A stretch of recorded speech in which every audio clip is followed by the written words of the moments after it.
You've probably heard the term deep learning thrown around a lot, right? It's everywhere. Your phone's camera, self-driving cars, you name it. But what does it actually mean? Let's break it down.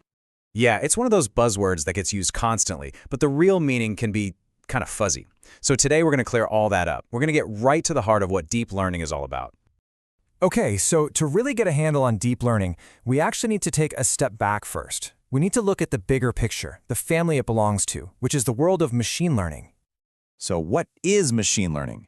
Well, at its core, it's all about building computer systems that aren't just following a strict set of rules we give them. Instead, they learn from experience, from data, and they use what they've learned to make predictions or decisions, all on their own. All right, so now that we have that foundation, we can zoom back in on our main topic, deep learning. What makes it so special? What's the big difference? Well, think of it this way. Deep learning isn't some totally separate thing. It's actually a really powerful, really specialized part of machine learning. It uses the same basic ideas, but it just takes them to a whole other level.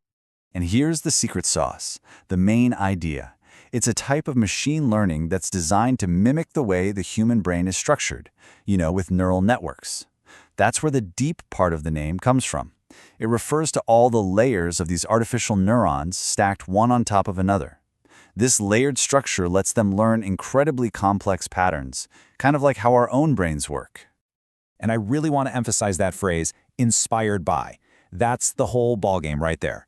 We are literally building artificial systems based on that incredibly complex web of connections inside our own heads. That is the absolute core concept to remember. Okay, so we've got these models that are inspired by the brain. The next big question, of course, is how in the world do they actually learn anything?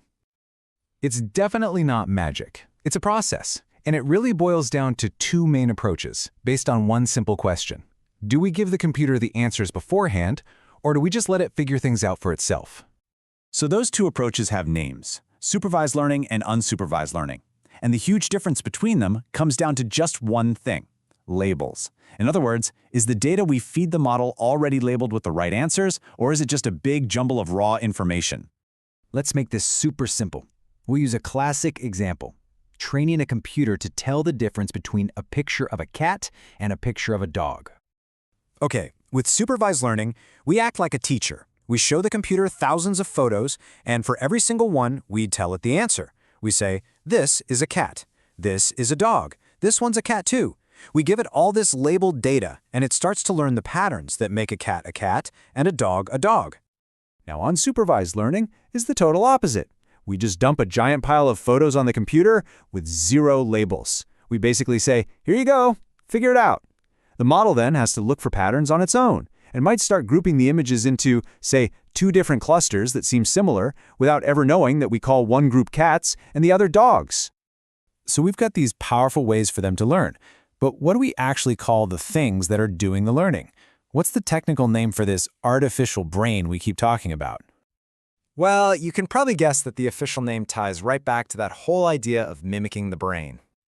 They're called artificial neural networks. The name really says it all, doesn't it? They're artificial systems built to work like the biological neural networks that we all have. And hey, just a quick heads up, you're going to hear a bunch of different terms for this, and they all pretty much mean the same thing.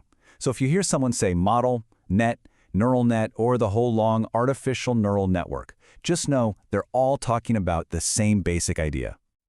All right, so where does that leave us? Let's do a quick recap of the most important ideas before we wrap things up. Okay, so if you remember one thing, remember this.